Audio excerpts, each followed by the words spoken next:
بینەرانی عزیزی تەلەڤیزیۆنی پەرتۆ ڕێز و سڵام بەهۆی کێشەی تەکنیکیەوە کە هاوکاران لە بەشی کوردیە هەستیان ئستثنان ئەم دەحا منامە خەمەتانە هیوادارم کە کێشە هاوکارانم بە زوویی حەل بێت و هاوڕێ ئەبوبەکری شەریفزادە درێژە بەرنامەکان ئێمە بێت. بابەتی ئەم قسمەت بەرنامەی ئێمە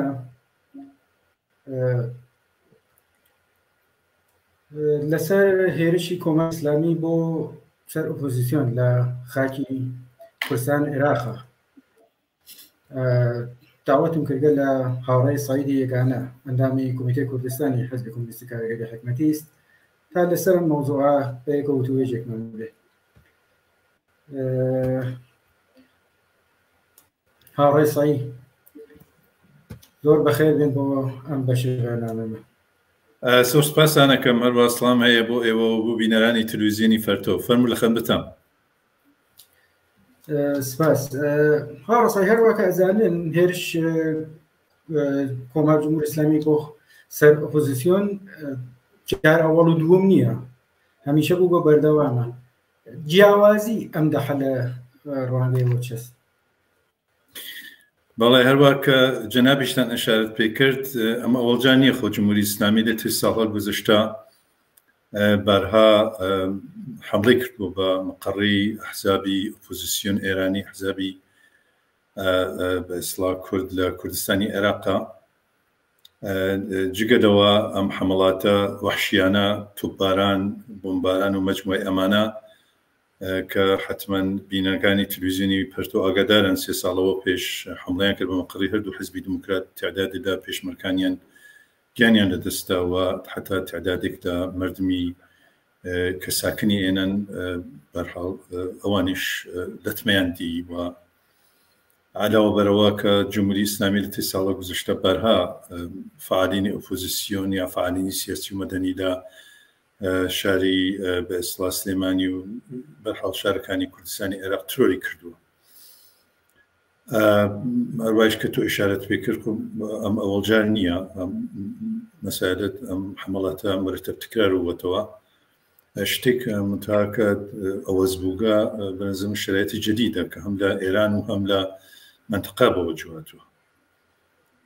و یەکێ لە دەلایلی ئەوەسەکە بەرحاڵ تێی 30 ساڵی گوزشتە ئەترازاتی وەسیع لە ئێرانە دەستی پێ کردووە و جمهوری ئیسلامی بەشدەت تحت فشارە، تعرضێکی هەمەلایەنە لەلایەن مردمە و کریکار و زەحمەتکێش، معالم و غەیرە و غەیرە لەسەر مشکلات معیشەتی، لەسەر مشکلات سیاسی کە بووگیانە بەردەوام بوو لە 2-3 ساڵ گزشتە، بە علاوەیە کە جمهوری ئیسلامی بەحرانای مختلف دەوروبەری گرتووە لە بەحرانی اقتصادی و بەحرانی مەشروعیەت و هەویەتی کە جامعە قبوڵی نییە بە تۆرە واقعی ئەکسەرەتی ئەو جامعە. ئەمە لەلایەکەوە کە جمهوری ئیسلامی بە نەزەر من بەم تەعەڕوزاتە و گەریکە لەلایەکەوە قدرتی خۆی نیشان بدات بە ئیزافەیەوە کە ئەفکار عمومی لە داخل ئێرانەوە بەرەوە مەرزەکان بکێشێت و تەلاشەکات بەرحاڵ ئەو فەزای ئەترازی ناڕزایەتی کە لە ئێرانە هەست بەم دەرەجە بەم شێوە کاهشی بدات، یعنی مردم متوجه مەسائلگەری تر بکات. ئەمە نکتەیەکە بە نەزەرم یەکێ لەو دەلایلەسە کە جمهوری ئیسلامی بەم شێوە گەرەکی تەعەڕوز کات، زمنەوەی کە لە داخڵەوە دەستگیری و بگیر و ببەند و زیندان و شکنجە و گشت ئەمانە بەردەوامە و جز ئەمە ئەبزارێکی تر لەدەست نییە بۆ ئەوەی کە مردم ساک بکە، بۆی کە مردم معتەرز وادار بە قەڵنشینی کار لە لای تریجەوە بەم شێوە تەعەڕوزە وەحشیانە و بۆمباران و توپباران مەقەڕی ئەحزابی بە ئیسڵاح ئۆپۆزیسیۆن کوردستانی عێراق بەم شێوە گەرەکی قدرتی نیشان بدات و ئەفکارەوەی بەرەوە ئەو بە ئیسڵاح بکات. و نکتەی دووەم هەروە کە ئیشارەم پێ کرد وتم دەلایل ئەتوانێت مختلفی بێت. دەلایل دوومی بە نەزەرم شرایەتی جدیدەکە لە منطقە بەوە جوهاتووە. لەخەرا لە ماوەی گوزشتە بە توافق دەوڵەت ئەمریکا و تۆ دەوڵەتگەر منطقە لە چین، ئێران و پاکستان و مەجموعی ئەوانە بەلەخەرا دەورێکتر دوای 20 ساڵ دووارە تاڵبانیان بە قدرت کەیان، دووارە دایان سپان بەسەر مردم ئەفغانستان. خۆ بەمانە تەسیراتی هەیە، تەسیرات ڕۆحی هەیە، تەسیرات ڕۆحانی هەیەوە. طبعا جریانات ئیسلامی ئەز جملە جمهوری ئیسلامی کە بە شدت تحت فشار و خۆی بەقەڵ معروفە خۆی تاڵبانی بگە لە 42 ساڵی گوزەشتا، بەلەخەرە بەوانە ڕۆحیاکەن لەم شرایطە ئیستفادەکە ئەمە لە لایەکترەوە کارواگەدان عن دەوڵەت ئەمریکا بەڵەخەرە خەریکی نیرۆکانیشی دا عێراق کێشتەوە وەکە لە ئەفغانستانە کردی لە سووریا پارەکە کردی پێرارەکە کردیەوەمانە بەڵام توافقاتێکی چیان کرد کە دەوڵەت عێراقا کە بەرحەڵ تا ئاخریانوە نیرۆکانی باتدووە خۆ کێشانەوەی بالاخره وجود ئەمریکا لە منتەقا خۆ معادڵاتی تر بوو ئیسەکە نیرۆکانی کێشتە خۆ معادڵاتی تر تێتەمەیان فاکتۆرگەلی تر جدید تێتەمەیان بالاخره دەوڵەت عێراق ناچارە کشوەگەر بە ئیسلام هاوسای خۆیان وەک تورکیە و وەک چوزان ئێران و مناسباتی جدیدتر بەرقرار کرد هەروەکە ئاگادان ئەن ماوەی کە خودی دەوڵەت عێراق کازمی کەفکەمەیان بۆ ئاشتی مەسەڵەن عەربستان سعودی و جمهوری ئیسلامی چەندین جێرەسیان بوو لەلای سەدەی کازمی ئەخیران بالاخره چووە بۆ ئێران تەک ڕیسیا دانیشت کە تەک شەمخانیە دانیشت کە بالاخره خلایی کە الان لە خاوەنیانە خەریکە بۆ وجود تێ لە ئەدەم حزور ئەمریکاوە کە نیرۆکانی کێشتەوە بالاخره شرایطی جدیدتر لە منتەقا بۆ وجود هات کە لەلایەکەوە تورکیا دەستگیر بە تەعەڕوزێک وەسیعتر وە خۆ تەبیعیە ئێرانیش گەریکە لە معادڵات جدید لە منتەقا بالاخره نەخشی ببێت دەسەڵاتی ببێت لە خەلای کە لە بەئیسڵام لە عێراق ومانە بۆ وجود هەرچەند خۆ جمهوری ئیسلامی ئێمە ئاگادارین تاوەجێگە بە حکوومەت عێراق هەڵەگەڕێتەوە بەشێک لە شیعەکان کە وابەستە بە جمهوری ئیسلامیەوە ئەحزاب شیعەگە لە عمومەن لە پارلەمانە حزوریان هەیە نمایندگی جمهوری ئیسلامیان کرد لە چەند ساڵ گذشتەوە بە ئیزافەوەی کە لە شەرگەری ارتجاع وەک هەشت شعبی و وەک باقی جیهانگەری کە بەرحاڵ مسەڵحن و لەلایەن جمهوری ئیسلامی تەغزاکردنی بالاخره ئەمانە گشتی ئەبزارگەریکەن بەدەست جمهوری ئیسلامیە بۆ دەخاڵەت لە عێراق و لە منتەقەوەمانە ئەز جملە لبنان و هەرچەندە دەورەگەر گذشتا بەنظر من قەبنشینیگەری وەسیع بە جمهوری ئیسلامی تەحمیل بوو من تا ئەم شرایطە جدیدە بەنظر من ئیمکانێکە داد کە بە جمهوری ئیسلامی دووبارە ئێستا لەم شرایطە لەم خەلا ئیستفادە کات قدرت قودرەتی نیشان بات هەروەکە تورکیا ئاگادارین کە لە دو سێ ساڵی گذشتا بە بەهانەی پێکاکەوە ئاگاداری نزیک 1910 کیلۆمتر فقط لە بین کوردستان سووریە و تورکیا دیواری کێشاگە بە بەهانەی پێکاکەوە هەمڵاتی وەسیعی کرد دو ساڵی گذشتە و بزافی لە چەند مانگەی گذشتا تعرضاتی وەسیعی کرد لە چنگاڵشتا حتا بۆمبارانی برتا پنجوێن خۆ هیچ بەعیدیش نییە خودی جمهوری ئیسلامی و بەرحاڵ دەوڵەت تورکیا توافقاتیان کرد بە یەکەوە بۆ سەرکوب ئۆپۆزیسیۆن بە هەردووکیشیان دەسەڵاتیان هەیە بەتۆڕ یعنی ئەقلیمی کوردستان دەوڵەتێکی لەسەر پای خۆی نییە بۆ خۆی مستەقل نییە لاوازە زعیفە هەڵکام لە بەشێ لەم ئەقلیمە وابەستن بە دەوڵەت جمهوری ئیسلامی و لە دەوڵەت تورکیا هەم بە لەحاز اقتصادی و هەم بە لەحاز سیاسی و متزلزلەوە لە این حاڵیچە ئەزانین کە بەرحاڵ دو سێ ساڵی گذشتا لەلایەن دەوڵەت عێراقیش تحت فشار یعنی حتا حاضر نین ئەقلیم کوردستان کە لەحاز سیاسی و بەرژەوەند و ئەهداف ومانە واقعیش تەفاوەتی عەجیب نییە تەک جمهوری ئیسلامیە ولی بەم حاڵە حتا حاضر نەیشوش تحمل گەرمە بێژم ئەم شرایطە جدیدە و ئەحواڵ جدیدەکەی ئەوزاع سیاسی خودی تەحەڵ ئێران اعتراضاتی زۆر وەسێ کە لێنە بەردەوام بووگە و بە شدت جمهوری ئیسلامی تحت فشار قرار دادا و بغیر از ئەبزار سەرکوب هیچ شتێکی بەدەستەوە نەما چ داخڵە بەنظر من لە دەروێ مەرزەکانی شوگەرێکی تعرض کات بە خۆی بنوێنێ قدرت قودرەتی خۆی نیشان باد و بۆشی وەکتوانێت بەرحاڵ ڕۆحیات مردم ضعیفکە اعتراض مردم ضعیفکە مجموعە ئێوانە بۆ بە ئێزافەی اتفاقاتی کەوتم دا أخيرا هم أفغانستان كيف كطالبان بقدرة جاي حتى أحزاب ناسيونال الإسلام وأحزاب إسلامي لهم شون هيك مقطع روحيان كذا أرشان بوقت ودي بالآخر روحيان بيك والجمهوري الإسلامي شيء كلام شرائط استفادة كاتو تركيش بس هم كل خارج استفادة كاتو وهالوقت بيشارك الدولة العراقية شنو خلقها كبوجوهات كبالآخر قالت بالشون أوايكا برحال اشتري جديد تربية كرابطة جديد تربية كجملة إيران دولت تركيا وخدي دولة عراقيش إما أزانين بطور واقعي دولتي ضعيفة دولتي قومي مذهبية چندين أحزاب سني وشيعة هانا قدرة على رقابتي يعني نسبة أم قدرة فرتر أو قدرة فرتر لشان صالح گذشته بالآخر تعرضي وسع ولا يندعش وخب أمانة نريد دولة خدي العراق برحال أي دولة متزلزلة أيش تحت في الشارع ونية تركيا حملاك هيك هناك إيران حملاك هيك هناك وحتما دم كيلو دارشات توافقاتي كنا سرپوزیسیون شد. ئاماژات کرد بە حکوومەت عێراق هەروەکە ئەزانی کە کازمی سەرۆکوەزیرانی عێراق سەردانی ئێرانی کرد لە چەند ڕۆژێک گذشتە بەجۆرە مەقامات جمهوری ئیسلامی مشخصەن شەمخانی بەجۆر ئەمری پێکرد کە لەواقع ئەحزاب ئۆپۆزیسیۆن ئێرانی خەل ئەسلاحکەن بە خەڵک و لەواری چەکیان کرد بە باوەڕ تۆ چەندێ حکوومەت عێراقەی دەژێربار ئەمە لەوڵاو هەریم کورسان جێگەکە مەحسابە وجودیەن چەندێ ملێنێ بەم لەواقع خاستی جمهوری ئیسلامی زين تنبأ توجب بشرية خدي دولة عراقية وجودية بخدي بباشر دمر لنا منك بإشارة كم أجر نبيرت بيت حتما بين الجان تلفزيون بردويش أقدان كسي صالما بالإعلام رفراندم كيا لكردستان عراق للاين برحو حزب ديمقراطي ومسعود بارزاني وبطور واقعيش خدي أكثريتي مردم لوجهك من ده فكر مش إنه 6% مردم ريان ده بويكا كردستان جابته بخي مستقل بدولة مستقل وهروكا أقدروين حملات وسع شروع خارجنا مسألة تركيا جمهورية الإسلامية كتوخشت الشعبي قشتي بس يشكر حتى كركوكي شانجرت كركوكي شانجري كان واحد تعرض كان هو ليجيش بكرة لذلك ترى دولة تركيا قبلينا كرجال بارنتشو حتى أمريكا وحتى شوارق الغالبي حاضر نبون أميش التحمل كان قالك ما بيجمك حتى أم دولة قلا حاضرنين حكومتك وقت أقليم كردستان كبنظام لا أهداف وبرجوان أحساب يجي برجوازين حكومتك يجي برجوازين والحال الناس بديش لين حاكمة وكش ما نقدرين كذا كان صالح گذشته چه مردم چه مشكلاتي يا مشكلات اقتصادي فقر ووقتي وهزاران اعتراض وقال سر وقل خيان موشا حتى حاضر نبون مش تحمل كم حاضر حملات شروع بو كركوك ينقردوا معنا جمهورية الإسلامية تعرضي كردوا معنا مجموعة أمانة يعني حكومة أقليم لواقع حكومتي زور متزلزلة أصلا كواك شارم بكر مستقلني لبان باي خويني هاد اللي كان أبدس كسيكو بشكي بدرس جمهورية إسلامية وبستي اقتصادي سياسي وأزاني كان السليماني وشنقلك اتحادي مهني بإصلاح حاكمة جمهورية إسلامي جولاكات نيرو قد إطلاعاتي وسع عندنا حزبيان وش تترو وش تبغى دايلاك يعني إمكانية أنت عندك فأنا عندك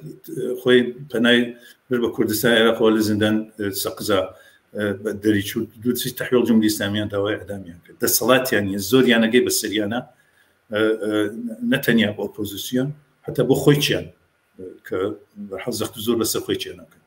لا تيجي خدي دولة عراقيش بنظر من موقعيتك متزلزلة أيش هر بس لا باليكا بدس كسيكا وموقعيت اقتصادي فقر أيش لا دوسي صالح گذشته شاید اعتراضات زور وسيبين واقعا مردمش العراق جوانا كان كريكان يجي بدس حكومة قومية مثلا واقعا ياسبون نيتر ياسبون وخانوا حكومة قال نمينه حكومتك أسايب وحكومتك سكولار بالأخير زندگی وأساسي بو مردم بيت لحاظ اقتصادي وذكر موقعية نظامي حملة داعش مجموعة وانا هم اقليمي كل حكومتي اقليمي كردستان هم حكومتي العراق ونزل حكومتي متزن اصلا ايانديشان حتى ناروشنا للتحولات لنتيجة جمهورية إسلامية بنظر من صلاتي هز يك ويكا فريق لو حساب عن القدرة عن البرلمان عن وابستن بالجمهورية الإسلامية لأن الجمهورية الإسلامية تغذية كدين حمايتي عن الجمهورية الإسلامية وبإضافة نيرو كي زور وسع نظامي وحشد الشعب يشتغل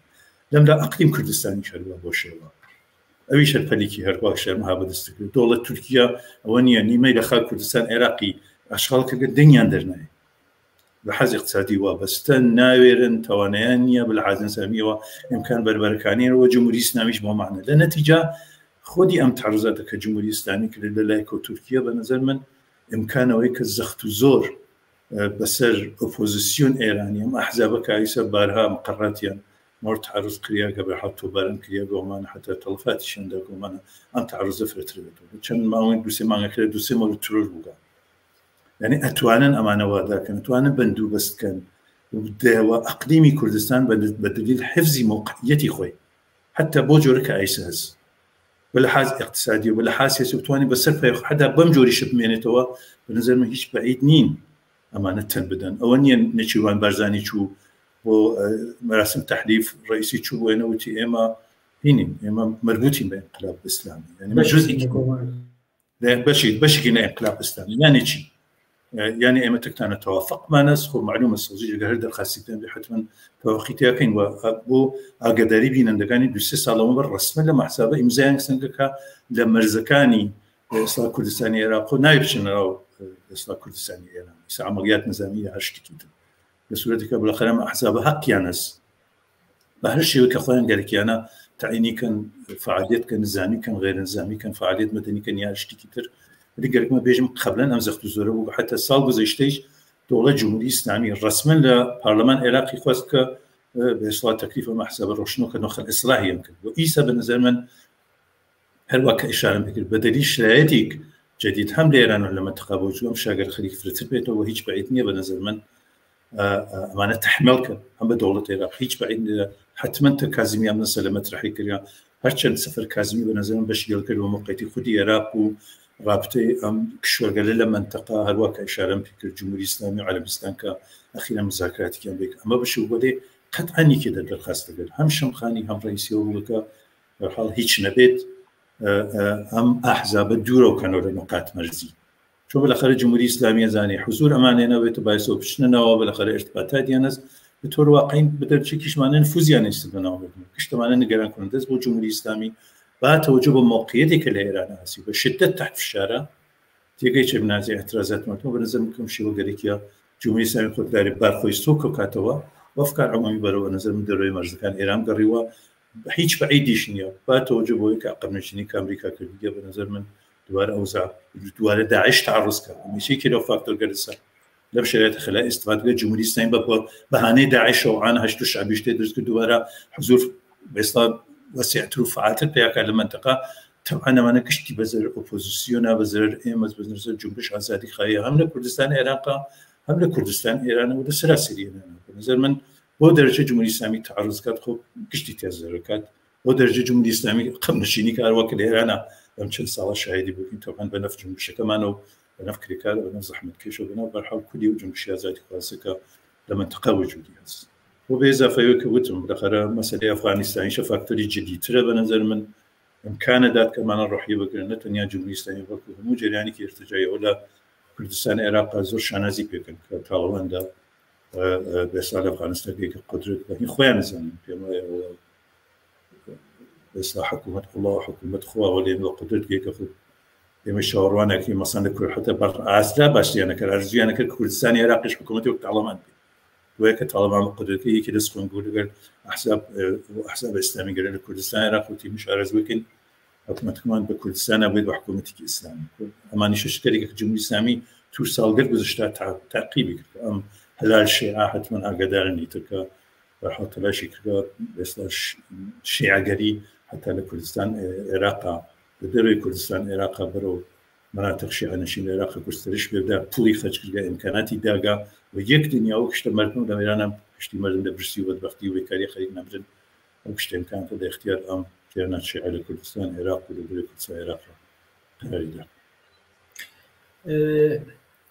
بعد بين أنسى القضية لو أخام أحزاب وخصوصيا كمورد بلامار خلاقي يعني طرف الجمهورية الإسلامية بنظري هو أمان شدة صلاتي يعني أي جزء إفشاقري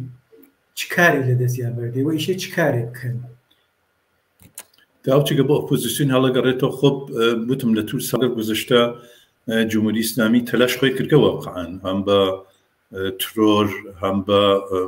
ئەسڵەن هەر لە ساڵگەر گوزەشتەیچە قبل از ئەمانە ئەو سەردەمە کە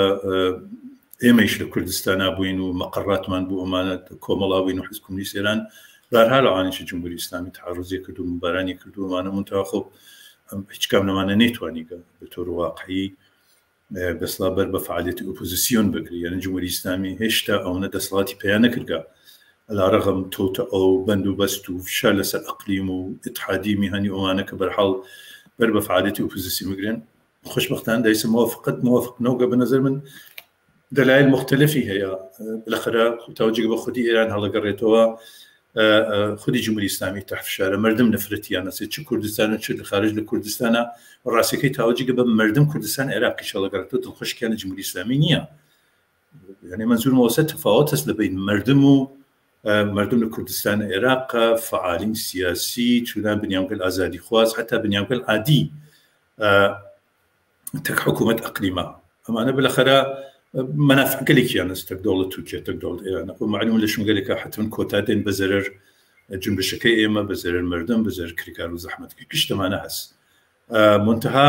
بنظر من جمهورية إسلامية دايسا موافق نوع على رغم أمتلاش كده كردية باش أمديشي هلا قريتو قلتم با موقعيتك للجامعة إيران هات نارزاتي بتهبل 4 سال أخيرة وبشتة جمهوري إسلامي تحت الشارع وعم تعرض قريشة بنظر من خريكة دواقع هينك أتوانم باد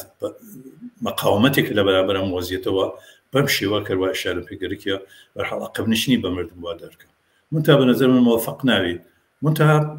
بنظر من خطر جديشة هل بنديلا بنظر من أما حسابا أشي جدي بقرن قزيكا راسيكا أشي جدي بقرن وتم أوزاع مقداري أوز بقى أوزاع منطقة أوز بقى جمهوري إسلامي بشتت السبانية بدس موقعيتك الجامعة إيران وتلاشكات زخم بوشني تزاتك ترور كات تلاشكات برحال زخت زوري بس الأوبوزيسيونو فرتر بيتو هروال كلنا وامينين فعالين مدني واجتماعي وكاريجري وانا مرتب تسكيرة كات چوزانم خانه دسكيرة كات موزيسين تسكيرة كات كشت أمانة ددري شو قري كان فشار قري بيري ومانع لواقع فعالية شون تأثيري هي بالآخر أوبوزيسيون شو برجوازي وشو كومونيستكي هر كامي كي بالآخر وجود أمانة حضور أمانة بالآخر تأثيرات روحي فكري سياسي كشت أمانة هذا السر اعتراض مبارز ذات مردم وبو درجة جمهوري إسلامي تواني أمانة وهذا أربعة قبلنشني خوف تأثير ذات الروحيات مردم السر جامعة يتم بحث الأولية تفاوت كان بالآخر وأنا حسابي كي برجوازي ناسيوناليست إن نسر إيموا كشت أمانة روشنا منتهى بنظر من لم شرائطها هر زربك لوان بنظر من جمهور زرباخا هر فشاري بوان بنظر ما ويتباي جمهوري إسلامي بيشتوي كات عقب نشيني بتمردم تحمل بيت دن دليراني مردم ضعيف كان كشت أمانة هاسا نتيجة بنظر من خود يوم أحزاب بلا هشتش مسألة جدي بقرن توجه قبل حزم نظامي ونينو نظامي هلا قرأتوش اقداماتي تبعتن جدي بكن على شيء جديد تربى خويان بقرن بالخلا إيمش تجربة نسلو زمين قلا زمانك كبر حال دشمن تعرض زكاة دشمن في شرطي تبعتن شيء تثبت تكتيكي جديد وبدرجت وتوجه قبل تبعتن بالحزم نظامي هلا قرأتو بالخلا ما أنا موظف لخويان تفاكر حتى أجر توتا إيش بيتم يعني حتى أجر أمانة تقديم كردستان وتركيا تسكن بيك تعرض زكاة في التركن وجيان حتى أمانة خنا خطر موقعتين خنا خطر لكردستان لقى طبيعة حق تبي خوان دفاعكن لذا فويك بالآخر للدور والأمانة خنا ودهز خارج لوي شيء ما قدرين نسين هزالان أنا عندي عن سياسي لكردستان العراق هز لم بينادين لكريكار كان يعني إنك شندين فعال مدني كسان قال لك كار خبرن قالوا تهديد كريان تاين خانوات كانوا كترويانا كانوا معنا كشت أماني شهز النتيجة نزل من الشيء هم أحزابها هم فعالين وشيء خوان حفظ كان واش قال لشون قال لك برحال جيان بنيا مكان أجر خانواتي فيش مكان على خطرة الشيء دسترس بنزل من تعرض دوريان كانوا أمنيتيان حفظ كان وتوتلاش خوان وكان بنزل من مقدار آمادتر بسيج من عليهم وسيته ونزل من إجازة بالجمهورية الإسلامية كوچکترین تعرضی بما كابتواني لتميان لي بابتواني تلفات إنسانيان لي بقريت تلفات جيانيان لي بقريت أما يك مسألة وتوجه بقى كل بوزيشن إن شاء الله قريته بنزل بوزيشن ساكت عن مثلا إما توجهين بوزيشن الرأس بروخر ساكتة خب حتما ذهنية كذي كانت أمانة مثلا كرد إنه أمانة تجزية طلب إنه حسب لنا أم أحزاب يصير وقت فرد وقت حزب بنزل من لنا أم ناسيوناليزم بروغز باهز ناسيوناليزم إيراني كمان يجن تجزية طلب ومانا ممكن لهم زاوية هيش موزعينه هيش نكن وزارني لين حالا بيشان خوش براسك هم تعرض الجمهورية الإسلامية هرچند مخالف الجمهورية الإسلامية مش ممكن لين جاء توجه بكل بوزيشن إن شاء الله قرأته بنظر من هاي أم شريعة قبول كات هالشي موضوعي كي زور جدي بقرن بتش نقش الجمهورية الإسلامية بهالشي ويانا كي بنظر من علي الجمهورية الإسلامية و أم أحزاب أوبوزيسيونية إما هر اختلاف عقيدة فكري سياسي ما بك تبعة أوان حسابك برجواني حسابك ناسيونال زور روشنا موزاي من نسبة بوان روشنا حتى دو سال ما برك أقدارني تبين عندك وعنا مخفيانتك أم جمهورية إسلامية كأمر خارج تعرضيانك واتفاقا 3 سال ما بر زمانك أردو كانيان بومباران كرو السياسة دان لبيش مجال وحزبيان كش أو عنا وارد مذاكرة بندو بس وانت جمهورية إسلامية وعنا إفشا ما كرت أشي دسلم سياسة تفكيشن تاك جمهورية إسلامية سازش شو كوتاعتنو نزيك بونوا نأويك خوان تنبنا كان بالكو جن بشكا زريتيا كان مردم تيا زريتيا كان